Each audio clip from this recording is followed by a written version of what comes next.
Gardening ಒಂದು ಸುಂದರವಾದಂಥ ಅನುಭವ. ನಾವು ಪಾಟ್ ಹಾಗೂ ಗ್ರೋ ಬ್ಯಾಗ್ನಲ್ಲಿ ಗಿಡಗಳನ್ನು ಬೆಳೆಸ್ತಾ ಇರ್ತೀವಿ. ಈ ರೀತಿ ಮಾಡಬೇಕಾದ್ರೆ ಪ್ರಮುಖವಾಗಿ ಎದುರಾಗುವಂಥ ಒಂದು ಸಮಸ್ಯೆ ಏನು ಅಂತಂದರೆ, ಬಳಸಿರುವಂಥ ಮಣ್ಣನ್ನು ಮತ್ತೆ ಉಪಯೋಗಿಸಬಹುದಾದರೆ ಯಾವ ರೀತಿ ಹೇಗೆ ಉಪಯೋಗಿಸಬೇಕು ಅನ್ನೋದನ್ನು ಈ ವಿಡಿಯೋನಲ್ಲಿ ನಾನು ನಿಮಗೆ ತಿಳಿಸ್ಕೊಡ್ತಾ ಇದ್ದೀನಿ. ಸೊ ಬನ್ನಿ ಹಾಗಿದ್ರೆ ಈ ವಿಡಿಯೋ ಸ್ಟಾರ್ಟ್ ಮಾಡೋಣ. Welcome back to Asha's plants and flowers YouTube channel.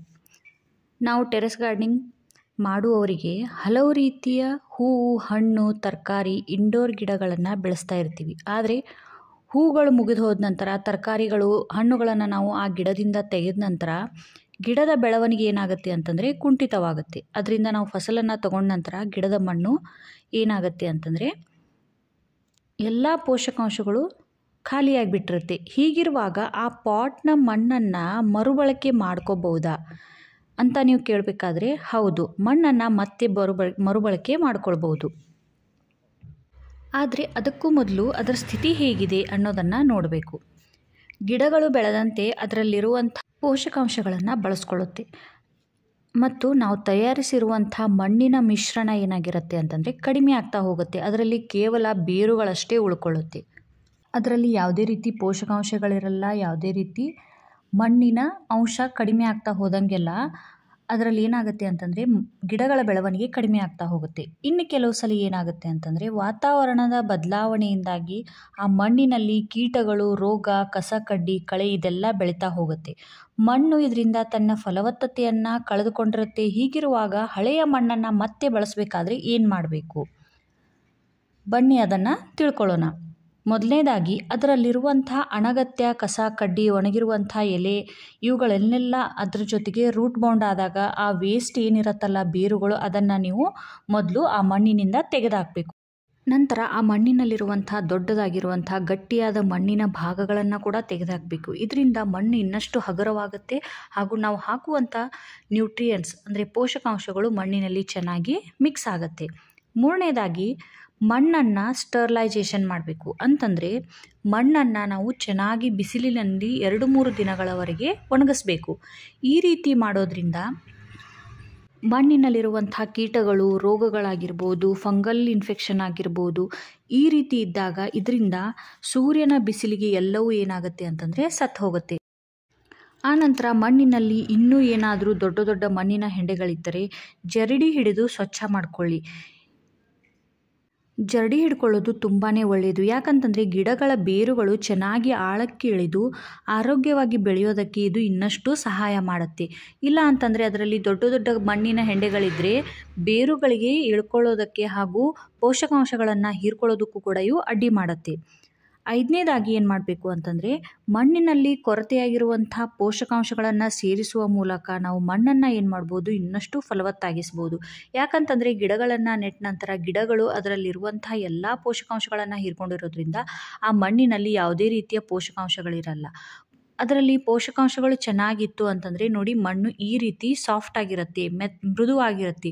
ಈ ರೀತಿ ಇದ್ದಾಗ ಗಿಡಗಳು ಚೆನ್ನಾಗಿ ಬೆಳೆಯೋದಕ್ಕೂ ಕೂಡ ಸಹಾಯ ಆಗುತ್ತೆ. ಅದರಲ್ಲಿ ಗಾಳಿ ಕೂಡ ಚೆನ್ನಾಗಿ ಪಾಸ್ ಆಗ್ತಾ ಇರುತ್ತೆ. ಇನ್ನೊಂದೇನು ಅಂತಂದರೆ ನೋಡಿ, ಈ ರೀತಿ ನರ್ಸರಿಯಿಂದ ತಂದ ನಂತರ ಆ ನರ್ಸರಿಯ ಪಾಟ್ನಲ್ಲೂ ಕೂಡ ಮಣ್ಣು ತುಂಬಾ ಗಟ್ಟಿ ಇರುತ್ತೆ. ಈ ಮಣ್ಣನ್ನು ಕೂಡ ನಾವು ರೀಯೂಸ್ ಮಾಡ್ಕೊಳ್ಬಹುದಾ ಅಂತ ನೀವು ಕೇಳ್ಬೋದು.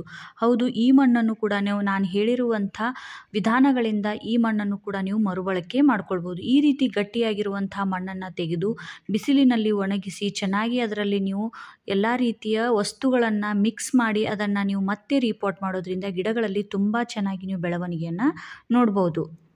ಇನ್ನೊಂದು ಮುಖ್ಯವಾಗಿ ವಿಷಯ ಏನು ಗಮನಿಸಬೇಕು ಅಂತಂದರೆ, ನಾವು ಗಿಡಗಳನ್ನು ಬೇರೆ ಒಂದು ಪಾಟ್ನಲ್ಲಿ ಶಿಫ್ಟ್ ಮಾಡಿದ ನಂತರ ಈ ರೀತಿ ಗ್ರೋ ಬ್ಯಾಗ್ ಆಗಿರ್ಬೋದು, ಇನ್ಯಾವುದೋ ಪಾಟಲ್ಲಿ ನೀವು ಮಣ್ಣನ್ನು ಹಾಗೆ ಬಿಟ್ಟರೆ ಈ ಮಣ್ಣು ಏನಾಗುತ್ತೆ ಅಂತಂದರೆ ತನ್ನ ಸತ್ವವನ್ನು ಕಳ್ಕೊಳ್ಳುತ್ತೆ. ಹೀಗಿರುವಾಗ ಆ ಮಣ್ಣು ಚೆನ್ನಾಗಿ ಆರೋಗ್ಯವಾಗಿರಬೇಕು ಅಂತಂದರೆ ಈ ಮಣ್ಣನ್ನು ಹಾಗೆ ಓಪನ್ ಆಗಿ ಇಡಬೇಡಿ. ಇದರಲ್ಲಿ ಯಾವುದಾದ್ರೂ ಒಂದು ವಸ್ತುವಿನಿಂದ ನೀವು ಅದನ್ನು ಕ್ಲೋಸ್ ಮಾಡಿ ಮುಚ್ಚಿ ಅದರ ಮೇಲೆ ಸ್ವಲ್ಪ ನೀರನ್ನು ಹಾಕಿ ನೆರಳಲ್ಲಿ ಇಡೋದ್ರಿಂದ ಈ ಮಣ್ಣು ಏನಾಗುತ್ತೆ ಅಂತಂದರೆ ಹೆಚ್ಚಿನ ಪ್ರಮಾಣದಲ್ಲಿ ಇದರಲ್ಲಿ ಯಾವುದೇ ರೋಗಗಳು ಬರಲ್ಲ. ಇದರಲ್ಲಿರುವಂಥ ಪೋಷಕಾಂಶಗಳು ಕೂಡ ಕಡಿಮೆ ಆಗಲ್ಲ. ನೋಡಿ, ಈ ರೀತಿ ಇಡೋದ್ರಿಂದ ಅದರಲ್ಲಿ ತೇವಾಂಶ ಎಷ್ಟು ಚೆನ್ನಾಗಿರುತ್ತೋ ಅಷ್ಟು ಮಣ್ಣಿನಲ್ಲಿ ಮೈಕ್ರೋಬ್ಸ್ ಅಂತಂದರೆ ಸೂಕ್ಷ್ಮಾಣು ಜೀವಿಗಳು ಜೀವಂತವಾಗಿರುತ್ತೆ. ಹೀಗಿರುವಾಗ ನೀವು ಏನಾದರೂ ಮಣ್ಣು ಅದರಿಂದ ಗಿಡವನ್ನು ತೆಗೆದು ಮಣ್ಣನ್ನು ಅದೇ ರೀತಿ ಅದರಲ್ಲಿ ಬಿಡೋದು ಬದಲಾಗಿ ಈ ರೀತಿ ಒಂದು ಸ್ಟೆಪ್ಪನ್ನು ಫಾಲೋ ಮಾಡಿ ನೋಡಿ, ನಿಮ್ಮ ಮಣ್ಣು ಇನ್ನಷ್ಟು ಚೆನ್ನಾಗಿ ನೀವು ಉಳಿಸ್ಕೊಳ್ಬೋದು. ಅಷ್ಟೇ ಅಲ್ಲ, ಇದನ್ನು ಡೈರೆಕ್ಟಾಗಿ ಸೂರ್ಯನ ಬಿಸಿಲಿಗೆ ಇಡಬೇಡಿ, ಯಾವುದಾದ್ರೂ ಗಿಡದ ನೆರಳಲ್ಲಿ ಇಡೋದು ತುಂಬಾ ಒಳ್ಳೆಯದು. ಇನ್ನು ಮುಂದೆ ಬರುವಂಥದ್ದು ಕೊನೆಯ ಹಂತ ಅಂತಂದರೆ, ನಾವು ಮಣ್ಣನ್ನು ಯಾವ ರೀತಿ ಫಲವತ್ತಾಗಿಸಬೇಕು. ಈ ಮಣ್ಣಿನಲ್ಲಿ ನಾವು ಕೊರತೆಯಾಗಿರುವಂಥ ಪೋಷಕಾಂಶಗಳನ್ನು ಸೇರಿಸೋದ್ರಿಂದ ಆ ಮಣ್ಣಿನಲ್ಲಿ ನಾವು ಯಾವ ಯಾವ ವಸ್ತುಗಳನ್ನು ಮುಖ್ಯವಾಗಿ ಸೇರಿಸಬೇಕು ಅನ್ನೋದು ಕೂಡ ತುಂಬ ಮುಖ್ಯವಾದಂಥ ವಿಷಯ. ನೋಡಿ, ಈ ರೀತಿ ಜರಡಿ ಹಿಡ್ಕೊಂಡ ನಂತರ ನಿಮಗೆ ಒಂದು ಒಳ್ಳೆಯ ಒಂದು ಆರೋಗ್ಯಯುತವಾದಂಥ ಮಣ್ಣು ನಿಮಗೆ ಫೈನಲ್ ಆಗಿ ಸಿಗುತ್ತೆ. ಈ ಮಣ್ಣಿನಲ್ಲಿ ನಾವೇನು ಮಾಡಬೇಕು, ಆ ಮಣ್ಣು ಎಷ್ಟಿದೆಯೋ ಆ ಮಣ್ಣಿನ ಅರ್ಧದಷ್ಟು ನೀವು ವರ್ಮಿ ಕಂಪೋಸ್ಟ್ ಅಥವಾ ಕೌಡಂಗ್ ಕಂಪೋಸ್ಟನ್ನು ನೀವು ಇದರಲ್ಲಿ ಹಾಕ್ಕೊಳ್ಬೇಕು. ಅದು ನಾನಿಲ್ಲಿ ಏನು ಮಾಡ್ತಾ ಇದ್ದೀನಿ, ಒಂದು ಪಾಟನ್ನು ಅಳತೆಯಲ್ಲಿ ತೊಗೊಳ್ತಾ ಇದ್ದೀನಿ. ನನ್ನ ಹತ್ರ ಇರುವಂಥ ಮಣ್ಣು 2 ಪಾಟ್ನಷ್ಟಿದೆ. ಹಾಗಾಗಿ ನಾನು ಇದರಲ್ಲಿ 1 ಪಾಟ್ನ ಅಳತೆಯಷ್ಟು ಕಂಪೋಸ್ಟನ್ನು ಹಾಕ್ತಾ ಇದ್ದೀನಿ. ಕಂಪೋಸ್ಟನ್ನು ಹಾಕೋದ್ರಿಂದ ಮಣ್ಣಿನಲ್ಲಿ ಏನಾಗುತ್ತೆ ಅಂತಂದರೆ, ಸೂಕ್ಷ್ಮ ಜೀವಿಗಳು ಹೆಚ್ಚೆಚ್ಚು ಹುಟ್ಕೊಳ್ಳುತ್ತೆ. ಜೊತೆಗೆ ಮಣ್ಣನ್ನು ಇದು ಏನು ಮಾಡುತ್ತೆ, ಹಗುರವಾಗಿಸುತ್ತೆ. ಅಷ್ಟೇ ಅಲ್ಲ, ಮಣ್ಣಿನಲ್ಲಿ ಗಾಳಿ ಆಡೋದಕ್ಕೆ, ಬೇರುಗಳು ಚೆನ್ನಾಗಿ ಪೋಷಕಾಂಶಗಳನ್ನು ಹೀರ್ಕೊಳ್ಳೋದಕ್ಕೂ ಕೂಡ ಈ ಒಂದು ಕಂಪೋಸ್ಟ್ ಸಹಾಯ ಮಾಡುತ್ತೆ. ಹಾಗಾಗಿ ಸಾಧ್ಯವಾದಷ್ಟು ನೀವೇನು ಮಾಡಿ, ಇದರಲ್ಲಿ ಸಾವಯವ ಅಂತಂದರೆ ರಾಸಾಯನಿಕವಲ್ಲದ ವಸ್ತುಗಳನ್ನು ಹಾಕೋದ್ರಿಂದ, ಅದರಲ್ಲಿ ಎರೆಹುಳುಗಳು ಇರೋದ್ರಿಂದ ನಾವು ಹಾಕುವಂಥ ಎಲ್ಲ ಫರ್ಟಿಲೈಸರನ್ನು ಈ ಎರೆಹುಳುಗಳು ಏನು ಮಾಡುತ್ತೆ, ಚೆನ್ನಾಗಿ ಡಿಕಂಪೋಸ್ ಮಾಡಿ ಗಿಡಗಳಿಗೆ ಕೇವಲ ಅದರ ಪೋಷಕಾಂಶಗಳು ಸಿಗುವಂತೆ ಮಾಡುತ್ತೆ. 1 ಪಾಟ್ನಷ್ಟು ಇದರಲ್ಲಿ ಕಂಪೋಸ್ಟನ್ನು ಹಾಕೊಂಡ ನಂತರ ನಾವು ಎರಡನೇದಾಗಿ ಹಾಕ್ಕೊಳ್ಬೇಕಾಗಿರುವಂಥ ವಸ್ತು ಯಾವುದು ಅಂತಂದರೆ, ಭತ್ತದ ಹೊಟ್ಟಿರ್ಬೋದು, ಇಲ್ಲ ಅಂತಂದರೆ ನಿಮ್ಮ ಹತ್ರ ಕೊಕೋಪಿಟ್ ಇದ್ದರೆ ಅದನ್ನು ಕೂಡ ಹಾಕ್ಬೋದು. ಇದನ್ನು ಎಷ್ಟು ಹಾಕಬೇಕು ಅಂತಂದರೆ, ನಾವು ಎಷ್ಟು ವರ್ಮಿ ಕಂಪೋಸ್ಟ್ ತೊಗೊಂಡಿದ್ವಲ್ಲ ಅಷ್ಟೇ ಪ್ರಮಾಣದಲ್ಲಿ ನಾವಿಲ್ಲಿ ಭತ್ತದ ಹೊಟ್ಟನ್ನು ಹಾಕ್ಕೊಳ್ಬೇಕು. ಈ ಭತ್ತದ ಹೊಟ್ಟನ್ನು ಹಾಕೋದ್ರಿಂದ ಗಿಡಗಳಲ್ಲಿ ಏನಾಗುತ್ತೆ ಅಂತಂದರೆ, ಮಣ್ಣು ತುಂಬಾ ಹಗುರ ಆಗುತ್ತೆ. ಅಷ್ಟೇ ಅಲ್ಲ, ಇದು ಎರೆಹುಳುಗಳಿಗೆ ಒಂದು ರೀತಿ ಆಹಾರ ಅಂತ ಕೂಡ ಹೇಳ್ಬೋದು. ಎರೆಹುಳುಗಳು ಸಾಧ್ಯವಾದಷ್ಟು ಆರ್ಗ್ಯಾನಿಕ್ ವಸ್ತುಗಳನ್ನೇ ತಿನ್ನತ್ತೆ, ಇದರಿಂದನೇ ಡಿಕಂಪೋಸಿಷನ್ ಚೆನ್ನಾಗಾಗುತ್ತೆ. ಸೊ ಹಾಗಾಗಿ ನಾನಿಲ್ಲಿ ಭತ್ತದ ಹೊಟ್ಟನ್ನು ಹಾಕ್ಕೊಳ್ತಾ ಇದ್ದೀನಿ. ನಿಮ್ಮ ಹತ್ರ ಕೊಕೋಪಿಟ್ ಇದ್ದರೆ ಇದರ ಬದಲಾಗಿ ಅದನ್ನು ಕೂಡ ನೀವು ಹಾಕ್ಕೊಳ್ಬೋದು. ಆನಂತರ ನಾನಿಲ್ಲಿ ಅರ್ಧ kg 500 ಗ್ರಾಮ್ನಷ್ಟು ನಾನಿಲ್ಲಿ ಬೇವಿನ ಹಿಂಡಿಯನ್ನು ಹಾಕ್ಕೊಳ್ತಾ ಇದ್ದೀನಿ. ಬೇವಿನ ಹಿಂಡಿಯನ್ನು ಹಾಕೋದ್ರಿಂದ ಮುಂದೆ ನಮ್ಮ ಗಿಡದಲ್ಲಿ ಯಾವುದೇ ರೀತಿ ಫಂಗಸ್ ಬರಬಾರ್ದು, ಕೀಟಗಳ ಅಟ್ಯಾಕ್ ಆಗಬಾರ್ದು ಅನ್ನುವಂಥ ಒಂದು ಸಂದರ್ಭದಲ್ಲಿ ನಾವು ಬೇವಿನ ಹಿಂಡಿಯನ್ನು ಹಾಕೋದ್ರಿಂದ ನಮ್ಮ ಗಿಡಗಳು ಇನ್ನಷ್ಟು ಆರೋಗ್ಯಕರವಾಗಿ ಬೆಳೆಯೋದಕ್ಕೆ ಇದು ಸಹಾಯ ಮಾಡುತ್ತೆ. ಇದು ಫರ್ಟಿಲೈಸರ್ ಥರ ಕೆಲಸ ಮಾಡುತ್ತೆ, ಫಂಗಿಸೈಡ್ ಥರ ಕೆಲಸ ಮಾಡುತ್ತೆ. ಅಷ್ಟೇ ಅಲ್ಲ, ಬೇರುಗಳಿಗೆ ಚೆನ್ನಾಗಿ ಪೋಷಕಾಂಶಗಳನ್ನು ಹೀರ್ಕೊಳ್ಳೋದಕ್ಕೆ ಇದು ಕೂಡ ಸಹಾಯ ಮಾಡುತ್ತೆ. ನಾನಿಲ್ಲಿ ಫಂಗಿಸೈಡನ್ನು ಯೂಸ್ ಮಾಡ್ಕೊಳ್ತಾ ಇಲ್ಲ, ಯಾಕಂತಂದರೆ ಇದೊಂದು ಕೆಮಿಕಲ್ ಬೇಸ್ ಇರೋದ್ರಿಂದ ನಾನಿಲ್ಲಿ ಇದನ್ನು ಸ್ವಲ್ಪ ದಿನ ಸ್ಟೋರ್ ಮಾಡಿ ಇಡ್ತಾ ಇರೋದ್ರಿಂದ ಫಂಗಿಸೈಡನ್ನು ಹಾಕ್ಕೊಳ್ತಾ ಇಲ್ಲ. ಇದನ್ನು ಹಾಕೋದ್ರಿಂದ ಕೂಡ ಯಾವುದೇ ತೊಂದರೆ ಇಲ್ಲ. ಆದರೆ ನಾನು ಇದನ್ನು ರೀಪಾಟ್ ಮಾಡಬೇಕಾದ್ರೆ ಆಗಲೇ ಏನು ಮಾಡ್ತೀನಿ, ಯೂಸ್ ಮಾಡ್ಕೊಳ್ತೀನಿ. ಅದರ ಬದಲಾಗಿ ನೀವು ದಾಲ್ಚಿನ್ನಿ ಚಕ್ಕೆ ಪುಡಿ ಇರುತ್ತಲ್ಲ, ಇದನ್ನು ಕೂಡ ಹಾಕ್ಬೋದು. ಇಲ್ಲ ಅಂತಂದರೆ ಅರಿಶಿಣದ ಪುಡಿಯನ್ನು ಕೂಡ ಹಾಕ್ಕೊಳ್ಬೋದು.